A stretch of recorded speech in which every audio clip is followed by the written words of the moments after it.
Assalamu alaikum. Welcome to Once Upon a Crescent, a Muslim kids podcast. It's been so long since we've come together for a new episode. I have been away from my podcast far too long. It's been a busy few months, but I'm so glad to be back. Alhamdulillah. Let's get back to the way we do things on this podcast, imagining the story. Let's see if I remember how to start this thing.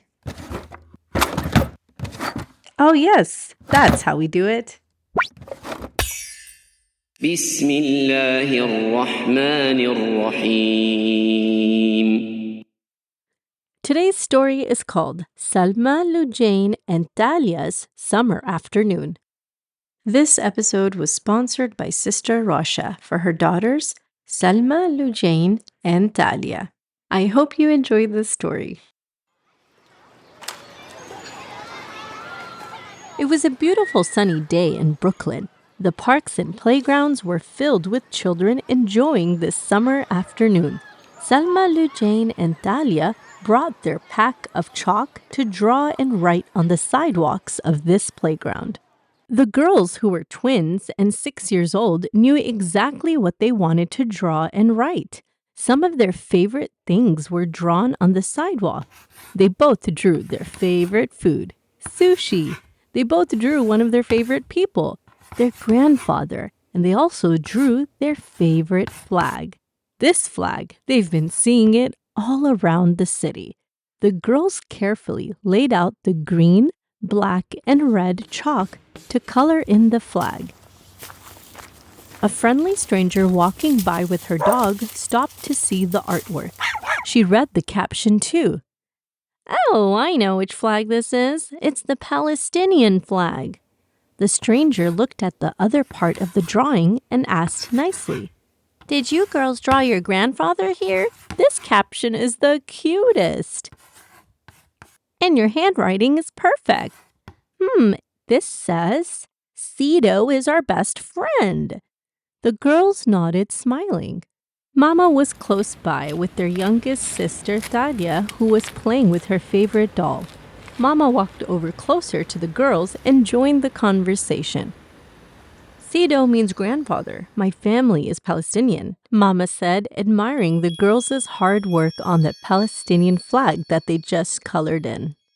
"These girls are artists and writers. How neat," the stranger said, looking to the twins. The girls giggled and looked to each other happily.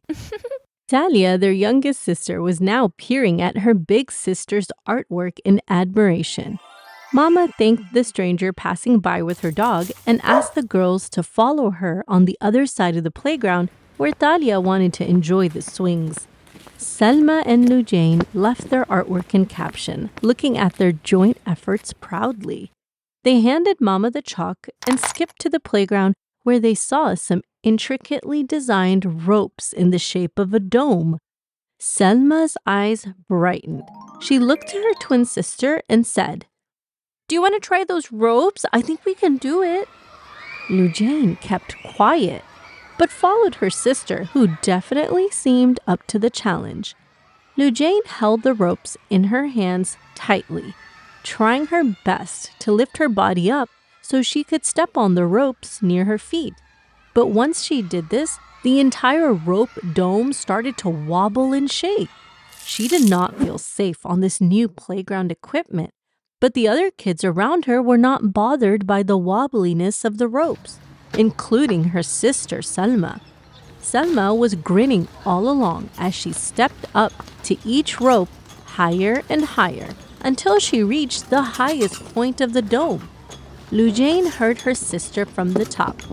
"Come on up! What are you waiting for? Keep going! You can do it!" Loujain stood still, balancing her body on a thick rope. While holding the ropes above her, she lifted her knee higher to step on the rope above, but the minute her foot got off the rope to climb higher, her entire body swayed crookedly. She heard Selma again from the top. "Loujain, you have to keep climbing. Keep stepping up. Then just keep lifting yourself. Look, I did it. You can too." All Loujain could focus on was how her body was crooked and how unbalanced everything was. Loujain decided to let go of her hands and jump down safely. She looked up to her sister and gave her a thumbs up. "It's okay, I'm fine down here. I'll cheer you on while you climb down from the other side." Her twin sister loved the encouragement and smiled back. Loujain watched as Selma carefully but swiftly used her hands and feet to climb down the entire dome made up of ropes. Once her sister hopped off the playground equipment, Loujain ran to her to give her a high five. "That was so cool!" Selma was happy to have her own little cheerleader on the playground. She looked around to see if Loujain wanted to do something of her choice now. Before she could even suggest something, Loujain excitedly pointed to a row of tree stumps that were scattered around. There were kids there hopping from one stump to the next. "Oh, that looks fun!" she exclaimed. Selma watched her sister lead the way. Loujain settled herself on top of the first stump. She launched herself into the air and landed perfectly on the next one, which was spaced out. Loujain did this so comfortably and landed in the middle of the stump of each and every one of them until the end of the long row. Hop, hop, hop. Loujain did it effortlessly. It was so interesting for Selma to see her twin sister do something way more extreme than her. In Selma's opinion, this playground activity was scary and challenging, but in Loujain's opinion, it was fun and exciting. Even though the girls are twins, they enjoy different challenges and are excellent at different skills of their own, like climbing and the other one at jumping. When Loujain ran back to her sister, she questioned, "Hey, Selma, why didn't you do it with me?" "Oh no, that one seemed a bit scary for me. I'm not ready for that yet." "Maybe next time?" Loujain asked. Selma nodded while looking off to the distance. To one far end of the playground, there was some commotion and yelling amongst the other kids. The twins watched as two boys crossed their arms and shook their heads no with a frown to another kid. The younger one seemed sad. It was hard to hear what it was all about, but Selma and Loujain noticed how one kid was left out. The girls looked to each other, feeling uncomfortable. They actually knew what was going on over there. It was a moment of bullying. Their mama had this talk with them earlier in the week. Selma looked at Loujain and said, "Remember what Mama always says? They must be having a bad moment, and that's okay. The best thing to do is to walk away and find a trusted adult in your safety circle if you feel that bad moment is affecting you. Don't let someone else's bad moment ruin your happy moment, and always be kind to other people." Her sister nodded, remembering Mama's advice. The girls walked over to Mama, who was pushing Talya on the swings. The little boy was making his way towards the swings too. Selma and Loujain watched quietly as he sat down by himself. Talya saw her older sisters and insisted to play with them. "Can we play something? You guys have the best pretend games. Let's do that, pretend play." The little boy tilted his head up to see that the three girls were brainstorming ideas of what to play next. Selma and Loujain noticed that the boy was listening. He quickly looked away and turned his body around.